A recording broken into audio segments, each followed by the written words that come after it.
Yun guys, so after sabihin natin 24 hours na drain, kabit natin yung pinaka-tornilyo. Yan. So gamit po tayo ng 17 17 inch po ang gagamitin natin.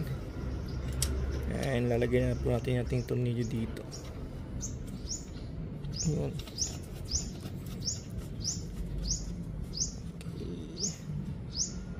Alright, so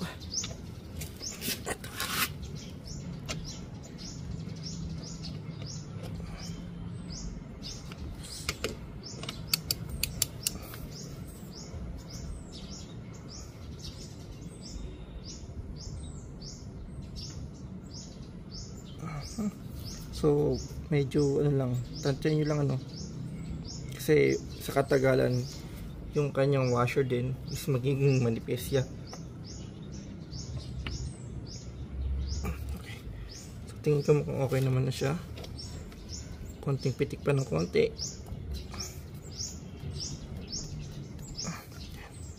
To make sure lang talaga na mahigpit na siya guys. Para pagka bubuksan ulit natin sa susunod change oil is sakto lang, pero double check natin kung medyo magdidik pa siya. So yun, nakakabit na po natin yung pinaka tornilyo. So ngayon po buksan natin yung pinaka takip niya dito sa refill ng ating CB150X. Okay. So ito lang pala siya halos ayan lang naman siya. Okay, so bumili po tayo ng embudo. And check natin, double check. Yung sakto naman siya. So sakto po siya, Ayan. So pwede na siguro. Ayan. Ayan. Nakapasok siya talaga. Okay.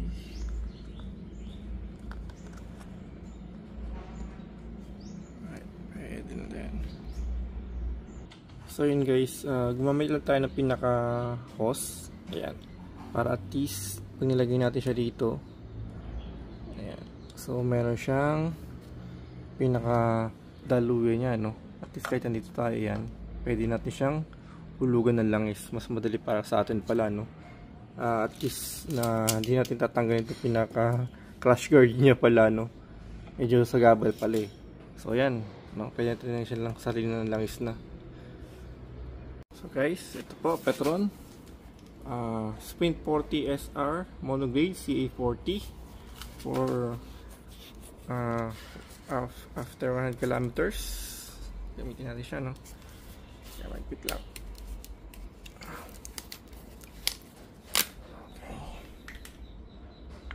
Oops. And good. Okay.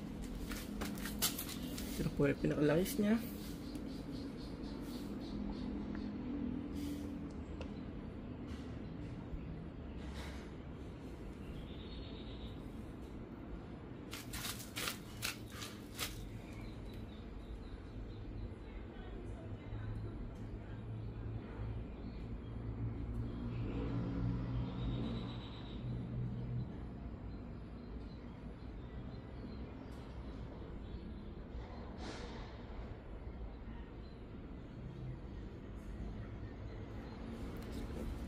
Ngayon bumaba ng konti kasi medyo napupuno siya. So far effective yung ginawa natin, lagay natin na hose. Wala siyang leak sa gilid.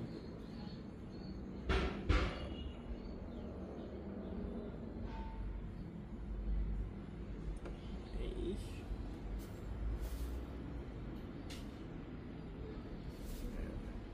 Lagay pa natin.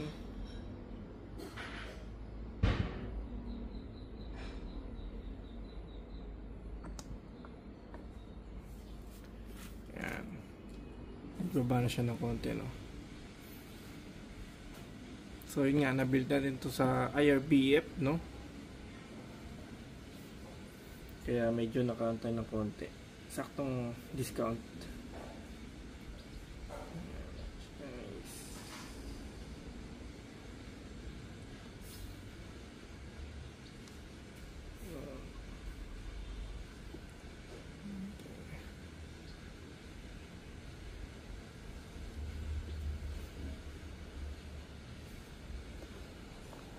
So ang ilalagay po natin is 1,100, no? Yun na po ilalagay natin.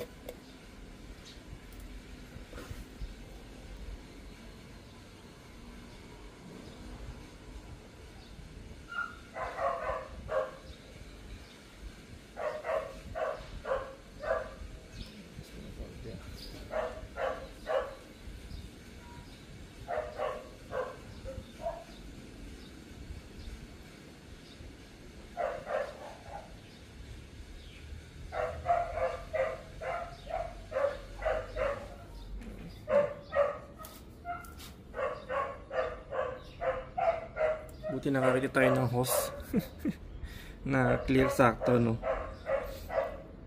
Kaya mas nagamit natin siya. Diba? So ano pa lang po to, ito pa lang po yung 1 litro niya.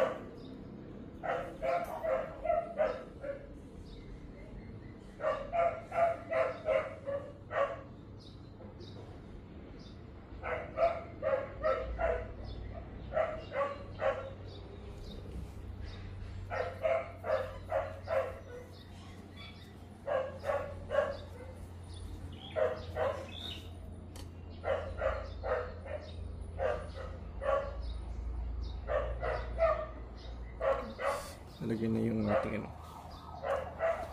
Ayan.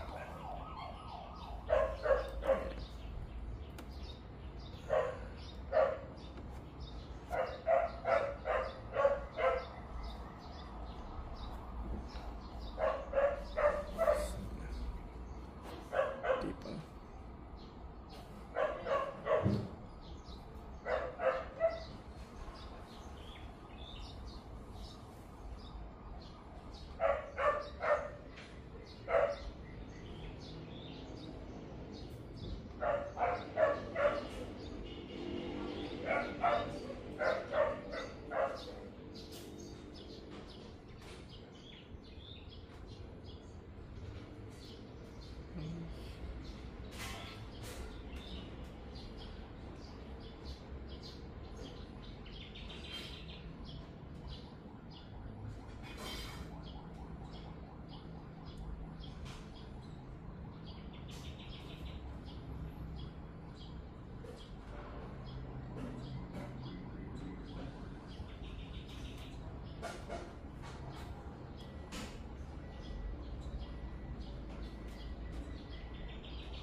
Medyo matagal-tagal lang ng konti pa, no?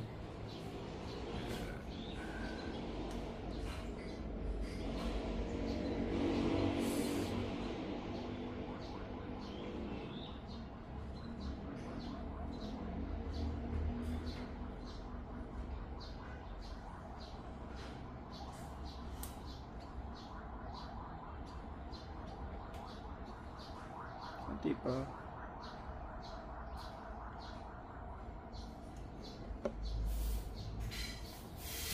So halos naka 1 liter na po tayo.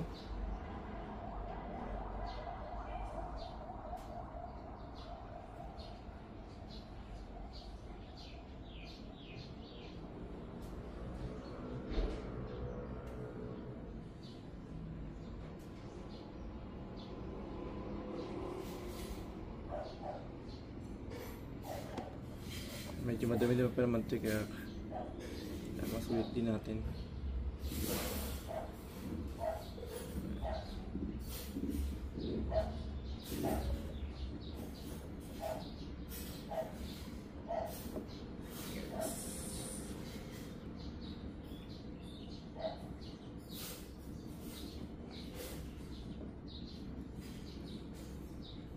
Okay, so naka 1 liter po tayo ngayon, guys. Mag-a-add po tayo ng additional 100 ml. So mag-a-add po tayo ng 100 ml para dito, no? Kaya inangalagay natin. Yung iba is 1.2, pero ito ngayon, guys, is during breaking. Kaya for me, ano lang siya, is 1.100 lang, no? Kaya, so additional po tayo.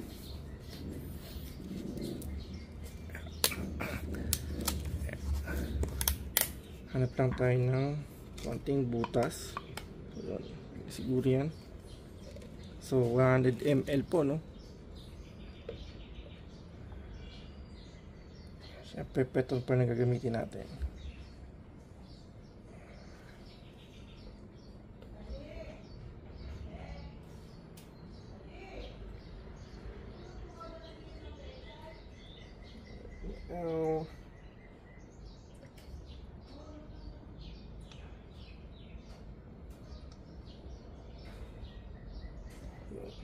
Okay. So additional na 100 ml po, no? Ayan. Okay.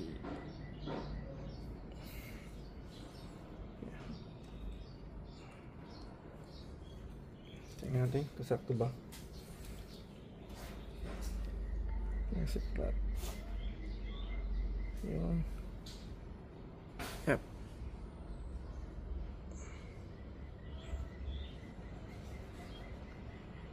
Ayan guys, additional po natin ano. So guys, sasalin natin yung 100 ml.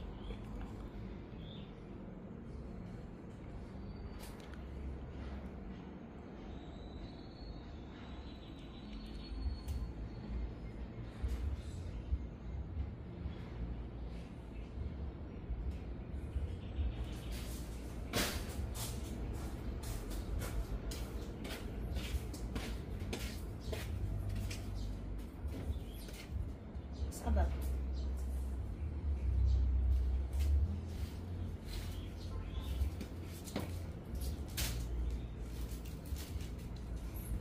Ito malinis to, di ba? Cover na upuan ng van. Oo. Eh, okay ba? Laban na rin yan. Eh, malaban na rin. Para sigurado. Hindi, nilabang ko na eh. Nilabang ko na yung lahat eh. Nandito, hindi na ilagay yung Jaya.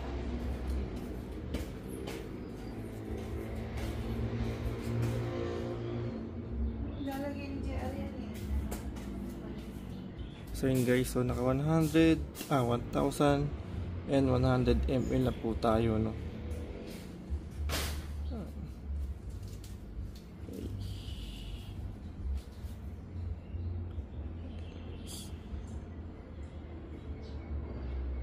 Yun. Ayos. Sakto, no? Talagang nakagamit tayo ng ano natin. Yan. Okay, so ngayon guys, tatakpan na po natin siya, no? Sakto yung mga gamit natin na.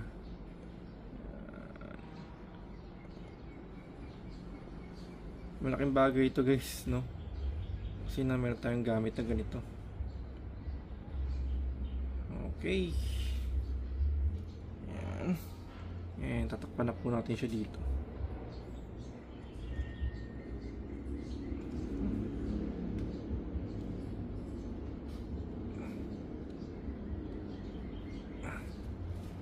I think okay na siya guys.